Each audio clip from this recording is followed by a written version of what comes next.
My name is Natalie. I'm the HOD of the 2D department at Method here in Montreal. It's kind of strange to be up here. I don't see anything or anybody. So I'm very happy to be here with two of my colleagues, and they'll be joining us a little later. So I've joined the Method studio in Montreal back in October of last year. So I'm very happy to be in this huge global team that we are working very closely all together, since we have Sarah here from Vancouver. And we're starting to share more closely with the pipeline and the shows that we're working on right now. Just a brief history how my course in the VFX industry. I've been on this business for a little over 20 years right now, mainly as a compositor, but I started here in Montreal, so full circle back here, and got the chance to do the NAD Centre that I think a lot of people here in Montreal are experiencing to get their education. Before it was a very short course, now it's a little more intense. After my NAD Centre, I started here in Montreal in a small studio for a couple of years, so I gained a good amount of experience, but not using the Foundry tools. Back in the day, it was other kind of tools that we were using. After that, I decided to take a leap of faith and apply to a very pristine studio at ILM and got the chance to go work there for a couple of years. And I even have a colleague here that came to join me in Montreal, so another full circle. So I got to work there for a couple of years in California. That's where I mainly got my experience in the VFX industry. Started as a low-mid compositor and gradually came up to be able to do a comp supervisor role over there. Got great experience with working with fantastic artists, fantastic productions, and fantastic, obviously, supervisors there. Eventually decided to come back to Montreal for reason that our family, coming from here, and the industry got so big in Montreal, it kind of made it obvious to come back home would be a good idea, and thriving industry here in all these studios, and I guess the great talent that this city contains made it very interesting to join back the Canadian soil. So after that comp supervising, I did a little bit of DFX and VFX supervising, and decided to go into more of a management role, but at the same time staying very creative as how to maintain a good 2D team, how to have good growth in the team, if it's expanding or growth per different artists, how to make their career growth, understanding people, how they want to grow in this vast industry as well. Eventually, okay, hold on. I'm a little nervous right now. So when I, to come back to more of the Foundry event tonight, obviously, I came across to starting using Nuke back in 2009. That was back at ILM. They only had a couple of licenses, but the buzz in the business was kind of growing, especially in California, where it kind of grew. So got the chance to kind of said, I'm interested, I would like to learn it, because it was a shake back in the day.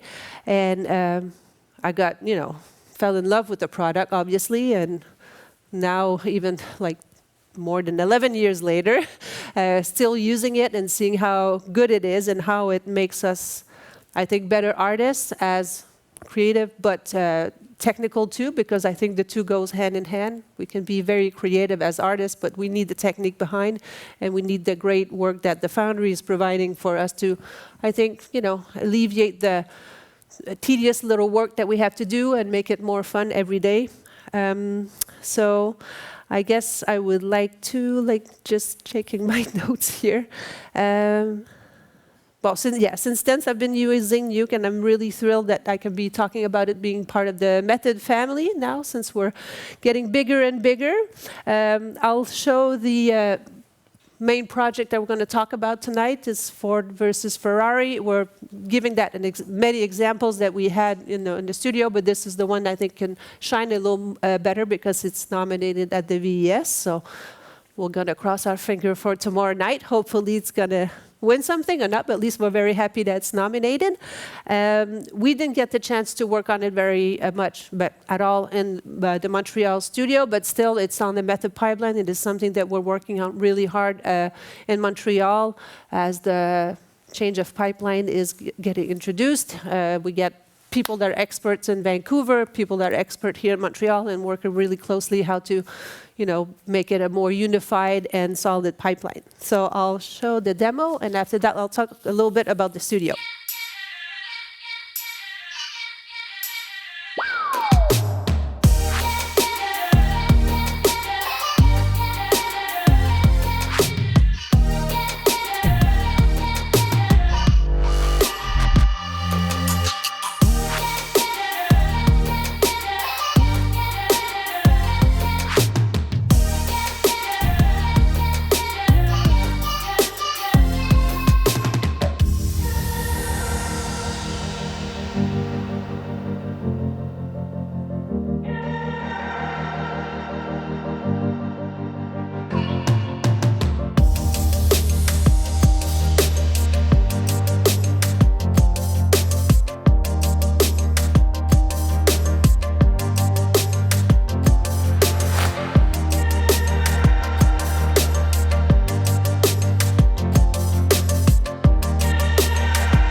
Great work.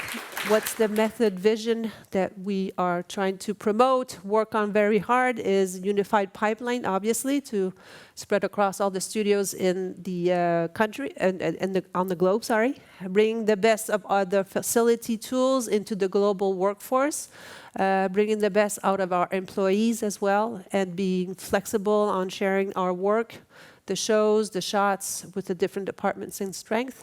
And we're working closely with Vancouver at the moment on the show that we're sharing sequences, we're sharing assets, and it's very exciting to do this. Sarah will be talking about that. So thanks, Sarah. Hello, people I can't see. My name is Sarah Fuller. I am a lead wow, this is going to be rough, guys. A lead look development artist at Method Studios. I started my career back in 2007 at Rhythm and Hues in Los Angeles. Let's get a big whoop whoop for Rhythm and Hues. No one? Okay. Rest in peace. Afterwards, I spent a few years in London, and then I've been in Vancouver for the past 6 years. I started as a lighter in the industry, but then I dabbled a little bit in look dev, as most lighters tend to do. But then about 4 years ago, I transferred over to look development full-time, and 2.5 years ago is when I started at Method Studios Vancouver, and I've been a lead artist for a little over a year now. We were trying to come up with fun little facts that we could tell about ourselves, to keep it interesting and keep you awake. So I was going to talk about the weirdest thing I've ever looked of, so my very first film as a lighter was Alvin and the Chipmunks. Big whoop up if you ever saw that. No? Okay, that's fine. Yeah, it's okay. It didn't win an Oscar. No, spoiler alert. So I lit the first one, but I also worked on the second one, the Squeakquel. And on that one, I did look development. And my main thing was look deving the female chipmunks' costumes. So like very tiny, sparkly dresses and bikinis and other chipmunk attire. So living that dream. It's very exciting. So enough about that. I'm going to talk to you about how Method uses Mari and Katana across 3 different departments. We'll start with Mari because it's first in the pipeline. So we'll go forward with that. So Mari is the primary software used for texturing. Even if our texture artists use another software to supplement, like ZBrush for displacement, or sometimes they'll use a substance, we still have to export all of those maps through Mari. And this is great because then we know all the textures, no matter how they were created, have the same resolution, the same bit depth settings, and also the same color space settings, which is really important because LookDev gets mad if none of that matches. We don't really have a template for Mari per se. We do have a standardized workflow that consists of sharing layers to all textures and painting various masks. And we love using Mari because UDIMs have really changed our entire texture workflow. We get so much more resolution and richness from the maps. And the shader previews are great for painting displacements or any roughness or glossiness maps. It helps the texture artists who aren't usually necessarily very technical and know the exact values that LookDev would need for those maps. They're able to dial it in visually, which helps us in look development. Another thing that our artists are using a lot of now is the node graph in Mari. It's really easy to learn, which is great, and it's a much tidier workflow for more complex assets, and it's actually much more efficient, which we are trying to do across all departments going forward. So then after, of course, we move on to Katana and look development. Katana is new for Method Vancouver. We've only been using it for about 1.5 years. It was used at Method Sydney, which used to be Allura. And I should maybe go forward on the type. You can also see Method Sydney has since closed. So a little confusion, it's now Method Melbourne. Originally it was Allura, and then obviously Method Montreal, which used to be Atomic Fiction, also used Katana for a long time. And this was helpful because when we picked it up in Vancouver, our look dev team, none of us really had a huge amount of experience. We were all kind of learning it together, which was a lovely bonding experience, but it was a little tough. And so what we ended up doing was using several macros and tools from Allura when we were first setting up Ford versus Ferrari, which was our first show in Method Vancouver. And during the show, we obviously developed some of our own stuff, and then we supplemented with tools and macros from the old Atomic Fiction pipeline once we started combining forces with them this past year. This is great because we benefited from other workflows in our own. Like every studio does things differently. No one does everything the best. There are always some weird stuff that studios do, but it's great to pick and choose the things that work really well and create like just one Katana template to rule them all. We love using Katana because it's a node-based, non-destructive workflow. It's easy to branch out different material variations, do tests like with different cameras and render settings. It's much more visual. Like in general, I would say most artists are visual learners. Like visual effects is in the name. And so it's easier to understand, and any sort of like values or settings aren't hidden in like drop-down menus or layer overrides, and you can't see them, and it's hard to figure out what's happening. I personally love the interactive render filters, because I know there have been several times where I have left like a crop window on, or a weird camera angle, and then I send it off to the farm, and the next morning I have like a quarter of a render instead of a full turntable, which is always disappointing. And we particularly utilize the live groups a lot because with LookDev, our templates are pretty much the same for most assets. And so if we wanted to change some settings, it was nice just to change one and have that filter through all the templates as opposed to having to change every single asset's template.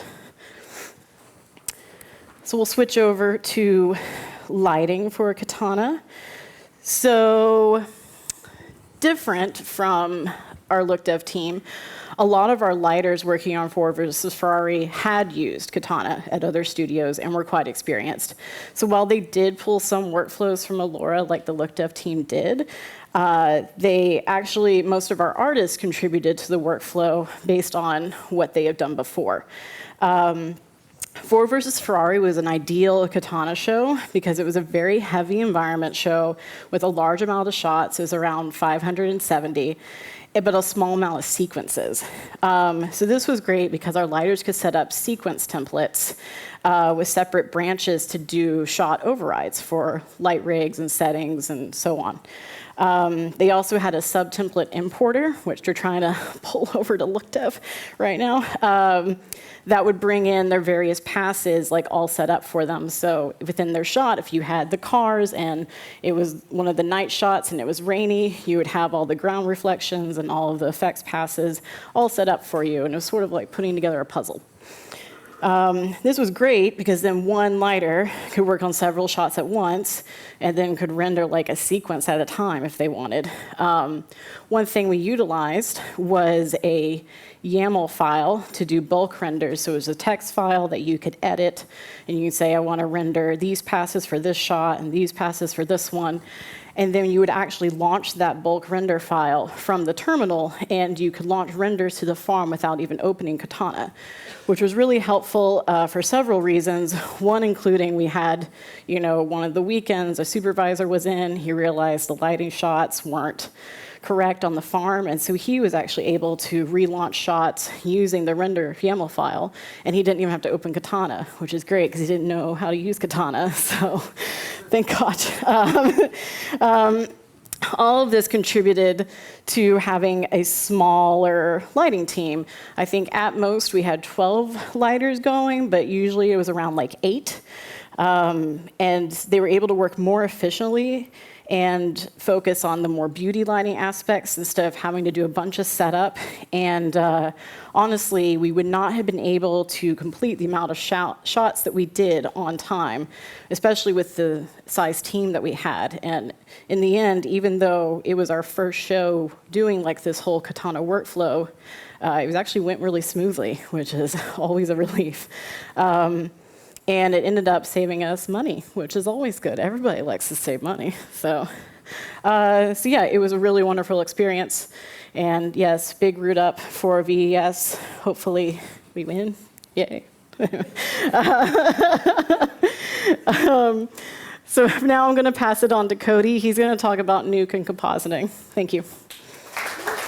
Hello, everyone. I'm Cody McKenzie.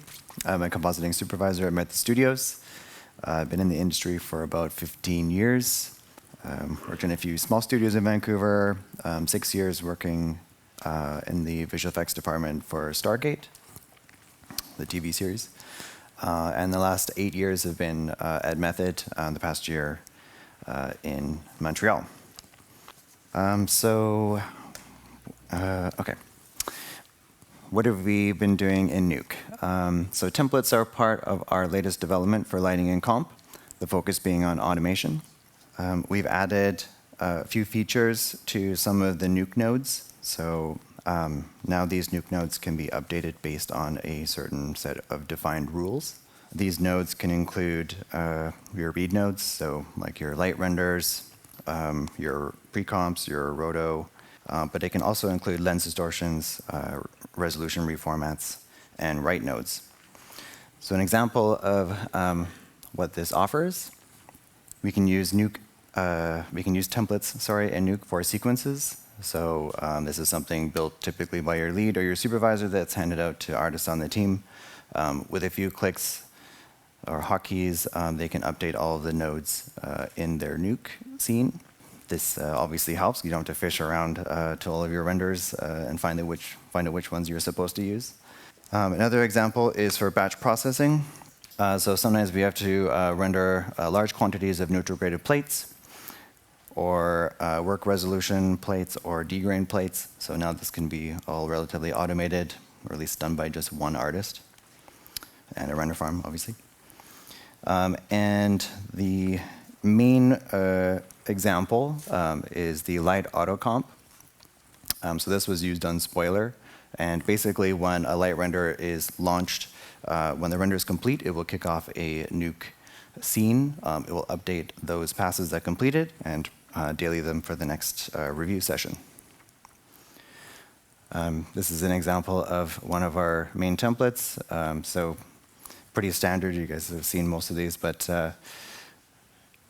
basically, we have all of the assets that would be in a sequence, and all of these will populate with the renders that are available, and if they're not available, they are simply disabled. So with these advantages, compositing artists have more time to work on image layers for each shot. So the template can be updated with key extractions, rotor layers, background pre-comps. In addition, lighting artists can now focus on the creative aspects of their shot rather than publishing dailies and slap comps. We love you, Nuke.